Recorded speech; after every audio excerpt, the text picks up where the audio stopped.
மார்க்கெட்டிங்ல 4 piece தான் இருக்குன்னு வச்சுங்களா, இன்னொரு 3 பீஸ் இருக்கு. அதை நம்ம ஆக்மெண்டட் பீஸ் அப்படின்னு சொல்லுவோம். அது என்னென்னன்றதை இந்த வீடியோல பார்ப்போம். ப்ரீவியஸ் எக்ஸாம்பிள்ல இருந்தே கண்டினியூ பண்ணுவோமா? இப்ப குமார் வந்து பார்த்தீங்கன்னா டீ கடை வச்சு நடத்திட்டு இருக்காரு. டீ கடையும் நல்லா தான் போயிட்டு இருக்கு. டீயும் செம்மையா இருக்கு. ஆனா டீஸ் போடுற மாஸ்டர் மட்டும் எப்ப பார்த்தாலும் உருன்னு வந்து பார்த்தீங்கன்னா இருக்காரு. உருன்னு எரிஞ்சு விழுந்தா எந்த கஸ்டமர் தான் டீ குடிக்க வருவாங்க. ஸோ பீப்புள்ன்றது ரொம்ப ரொம்ப முக்கியம். சரி, மாஸ்டரும் ஓகே பண்ணியாச்சு. கரெக்ட்டா போயிட்டு இருந்தாலும், ஒவ்வொரு டைமும் டீ வாங்குறதுக்கு 20 நிமிஷம், 1/4 மணி நேரம் வெயிட் பண்ண வச்சோம்னா, மக்கள் இருப்பாங்களா? No, no, no.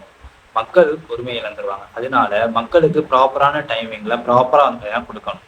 அதுதான் ப்ராசஸ்ன்றது ரொம்பவே முக்கியம். சரி சார், இதெல்லாம் பண்ணியாச்சு. டீயும் சீக்கிரம் போடுறோம். டீ மாஸ்டரும் அழகா நீட்டா பேசுறாரு. இது எல்லாத்தையும் விட முக்கியமான ஒரு விஷயம், கஸ்டமர் உள்ள வந்தோனே பார்க்கக்கூடிய விஷயங்கள். கடை நீட்டா இருக்கா? கிளாஸஸ் எல்லாம் பளபளப்பா நீட்டா வந்து பார்த்தீங்கன்னா இருக்கணும். அப்பதான் கஸ்டமருக்கு ஒரு நம்பிக்கை வந்து பார்த்தீங்கன்னா வரும். ஸோ பிசிக்கல் எவிடன்ஸ் அப்படின்றது ரொம்பவே முக்கியம். ஸோ நான் சொன்ன அந்த மிச்சம் இருக்க 3 பீஸ் என்னென்னன்றத நீங்க தெரிஞ்சிருப்பீங்கன்னு நம்புறேன். தெரிஞ்சவங்க கீழ கமெண்ட் பண்ணுங்க. Thank you.